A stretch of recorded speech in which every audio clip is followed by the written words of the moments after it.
प्रेम से बोलिए शिव गुरु भगवान की। गुरु हम छे अबला नारी किया ठोकलो वज्र के बारी।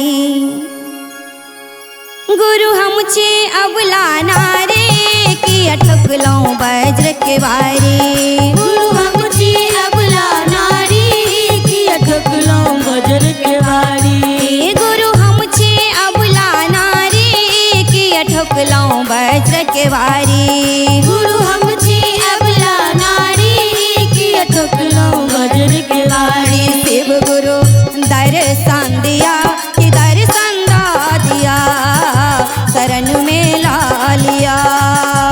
दर्शन दिया शरण में ला लिया। गुरु हम छे अबला नारी किया ठोकलो वज्र के बारी। गुरु हम छे अबला नारी किया ठोकलो वज्र के बारी। शिव गुरु दर्शन दिया कि दर्शन दिया शरण में ला लिया।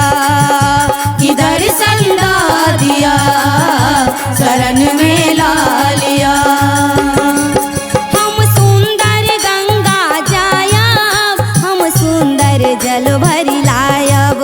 हम सुंदर गंगा जायब हम सुंदर जल भरी लायब। हम सुंदर गंगा जायब हम सुंदर जल भरी लायब। बाबा आही के चढ़ा कि दर्शन दिया शरण में ला लिया। कि दर्शन दिया शरण में ला लिया। गुरु हम छे अबला नारी किया ठोकलो वज्र के बारी। गुरु हम छे अबला नारी किया ठोकलो वज्र के बारी। गुरु दर्शन दिया कि दर्शन दिया शरण में ला लिया। कि दर्शन दिया शरण में ला लिया। हम सुंदर पर्वत जायब हम सुंदर बेलपत्र लायब।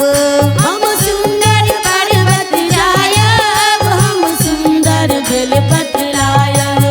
हम सुंदर पर्वत जायब हम सुंदर बेलपत्र लायब। हम सुंदर पर्वत जायब हम सुंदर बेलपत्र आयब लायब। शिव गुरु आही के चढ़ा कि दर्शन दिया शरण में ला लिया।